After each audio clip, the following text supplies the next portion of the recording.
네, 안녕하세요. 미국 주식 멘탈 케어하기 멘탈이 전부다의 철영입니다. 어제 미국 증시는 3일간의 상승을 마감하면서 하락으로 끝이 났는데요. 이미 그저께 영상에서도 말씀드렸듯 S&P가 최고가 근처까지 도달했기 때문에 충분히 조정이 나올 만한 타이밍이었습니다. 일부 언론에서는 오미크론 우려 확대로 내렸다고 하는데 그건 그냥 끼워 맞추기란 거는 뭐 이제 다 아시죠? 오르면 오미크론 우려 완화로 상승, 내리면 오미크론 우려 증가로 하락. 뭐 대략 이런 상황인데 그냥 걸러 들으시면 되겠습니다. 나스닥은 오늘 1.7% 하락했지만 그럼에도 불구하고 이번 주에 여전히 3% 가까이 상승을 했습니다. 불안한 시국 속에서는 원래 위험 자산이 가장 많이 올랐다 내렸다 변동성이 큽니다. 당분간은 이런 변동성이 계속될 가능성이 있기 때문에 여전히 주식을 매수하려고 한다면 평소보다 더욱 작은 단위로 분할 매수하시는 편을 추천드립니다. 채권 수익률은 금요일 CPI 발표와 다음 주 FOMC 회의를 앞두고 1.5%까지 올랐습니다.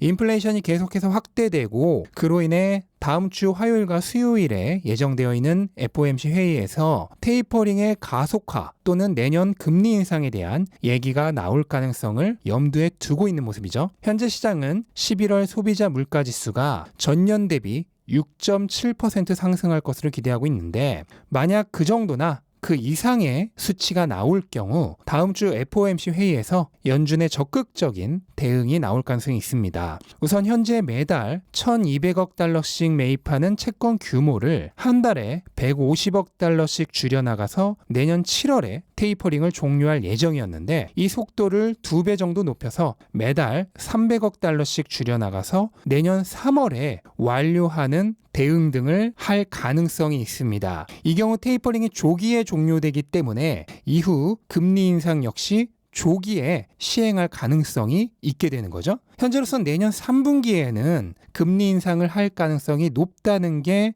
전문가들의 의견입니다. 이번 주가 오미크론에 의해 왔다 갔다 한 한 주였다면 다음 주는 인플레이션에 의해 왔다 갔다 하는 한 주가 될 것으로 보여집니다. 암호화폐 시장은 최근 주식시장, 그 중에서도 위험자산 성향이 비슷한 나스닥과 거의 같은 움직임을 보이고 있습니다. 어제 나스닥이 하락함에 따라 비트코인도 장중 하락폭을 높였는데요. 현재는 다시 가격을 회복하는 중이고 얼마 전과 같은 급격한 움직임은 보여지고 있지 않은 상황입니다. 현재 비트코인의 가격을 결정하고 있는 건 단기 투자자들과 레버리지 투자자들입니다. 현재 비트코인의 공급 물량 중 83%가 3개월 이상 비트코인을 거래한 적이 없는 중장기 투자자들입니다. 바꿔 말하면 단 17% 정도의 단기 투자자들의 트레이딩으로 비트코인의 가격이 움직이고 있다는 뜻입니다. 그리고 그걸 좌지우지하는 건 선물 시장에서의 레버리지 투자자들이고요. 주식시장이 지금처럼 급등과 급락을 반복하는 장세가 지속되는 동안은 암호화폐 시장도 비슷한 흐름을 이어갈 가능성이 높다고 보여집니다. 오늘 엔비디아를 비롯해서 그동안 많이 올랐던 종목들 기본적으로 4, 5%씩 하락을 했습니다. 워낙 대부분의 기술주들이 그 이상으로 하락을 했기 때문에 한 종목씩 보는 거는 별로 의미가 없을 것 같고요. 그래도 몇몇 종목만 살펴보자면 우선 아마존이 이탈리아에서 시장 지배력을 남용했다면서 11억 3천만 유로, 대략 13억 달러 정도의 벌금을 부과받았다는 소식에 1% 넘게 하락을 했습니다. 사실 오늘 같은 장에서 이 정도 하락이면 별로 하락한 것도 아니긴 하지만 다른 빅테크들보다는 조금 더 하락폭이 있었기 때문에 영향은 받았다고 볼 수 있겠고요. 애플, 아마존, 구글 이런 빅테크들이 지금 끊임없이 반독점법 관련해서 여러 제재들을 당하고 있죠. 근데 이거는 이미 10년 이상 계속되어 온 고정 악재 중 하나입니다. 그리고 그때마다 주가가 조금씩 하락을 하는데 어쩔 수 없는 부분이라고 생각을 해야 하고 반독점법이 결국 이들에게 치명상을 입힐 가능성은 별로 없다고 생각을 합니다. 하지만 앞으로도 생채기는 계속 낼 수 있고요. 자동차 기업으로 치면 주기적으로 한 번씩 나오면서 주가를 떨어뜨리는 리콜 이슈와 비슷하다고 보시면 되겠습니다. 빅테크에 투자하는 동안은 평생 안고 가야 할 고질병이다라고 생각을 미리 해두시면 조금 마음이 편해지실 것 같습니다. 루시드는 얼마 전 스펙 합병 관련된 의혹으로 SEC에게 소환장을 받았다는 뉴스 때문에 주가 흐름이 안 좋았는데, 이런 상황 속에서 어제는 선순위 전환사채를 발행한다는 소식까지 겹치면서 크게 하락을 했습니다. 루시드는 2026년 만기인 선순위 전환사채 17억 5천만 달러를 발행할 예정인데요. 전환사채란 건 처음에는 채권 형식으로 발행이 되지만 일정 조건이 만족되고 나면 주식으로 전환할 수 있는 채권을 말합니다. 그러니까 주가가 내려서 주식으로 전환하는 게 손해면 그냥 채권으로 만기 때 이자와 함께 원금을 돌려받으면 되고, 주가가 좋다면 주식으로 전환해서 이득을 취할 수 있는 채권을 말합니다. 그리고 선순위란 거는 회사가 파산한다든지 할 경우 이 채권을 가지고 있는 사람들이 주주들보다도 선순위로 회사의 자산을 나눠 갖는다는 뜻입니다.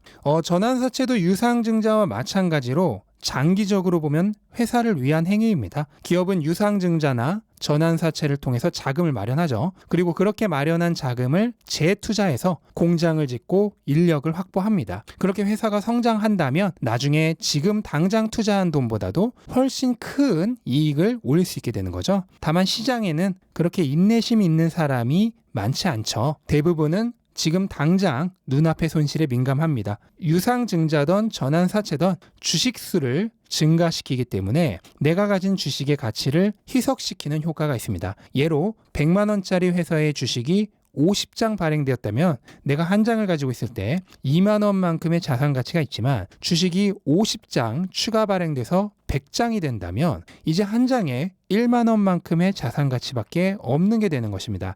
바로 이런 이유 때문에 시장은 보통 유상증자나 전환사채의 발행을 단기적으로는 악재로 보고 반응을 하는 것이죠. 네, 테슬라는 어제 무려 6% 넘게 하락하면서 천슬라의 지지선을 겨우 턱걸이했습니다. 애프터마켓에서는 하락 추세가 조금 더 이어지면서 천슬라가 깨졌고요. 테슬라는 장 초반부터 3% 이상 하락하면서 주가 흐름이 안 좋았는데 이거는 거의 일론 머스크의 주식 매도 때문이라고 보시면 되겠습니다. 일론 머스크는 어제 또 한 번 미리 설정된 거래 계획을 통해 93만 4,091주를 매도했고, 이로 인해 장 초반 주가가 좋지 않았습니다. 그리고 장 후반으로 가면서 낙폭을 키웠는데 이건 두 가지 정도의 이유가 있습니다. 우선 나스닥이 후반으로 갈수록 분위기가 안 좋아졌다는 점, 그리고 일부 투자자들이 여전히 기대하고 있던 12월 9일이 다 끝나감에도 불구하고 결국 아무것도 없었다는 점, 이로 인해 추가적인 매도 물량이 나오면서 결국 6% 이상 하락을 했고 천슬라의 지지선만 겨우 지켰습니다. 장 막판까지 주가가 계속 밀리면서 장대 음봉에 가깝게 하락을 했기 때문에 오늘 다시 천슬라의 지지선을 시험할 가능성이 있고요. 시장 분위기가 안 좋다면 천슬라가 일시적으로 깨지는 것도 충분히 생각해 볼 수 있습니다. 어쨌든 오늘 일론 머스크가 추가적으로 매도를 하면서 총 매도 수량은 약 1,100만 주가 되었습니다. 최종 매도 예상 수량이 약 1,700만 주죠. 현재처럼 90만 주씩 매도를 한다면 앞으로 7번 정도 더 매도를 할 것으로 추측이 됩니다. 현재 일론 머스크는 매주 한 번씩 매도를 하고 있기 때문에 이 추세가 계속된다는 전제하에 모든 매도가 끝나는 건 대략 1월 말 정도가 되겠네요. 그렇다면 그때까지는 주가가 전반적으로 $1,000에서 $1,100 사이 정도의 수준에 머물지 않을까 예측을 해봅니다. 물론 이거는 시장 상황에 따라서도 달라지겠죠. 시장이 좋다면 그 이상으로 올라갈 수도 있는 거고, 반대로 시장이 안 좋다면 이거보다 더 내려갈 수도 있는 거고요.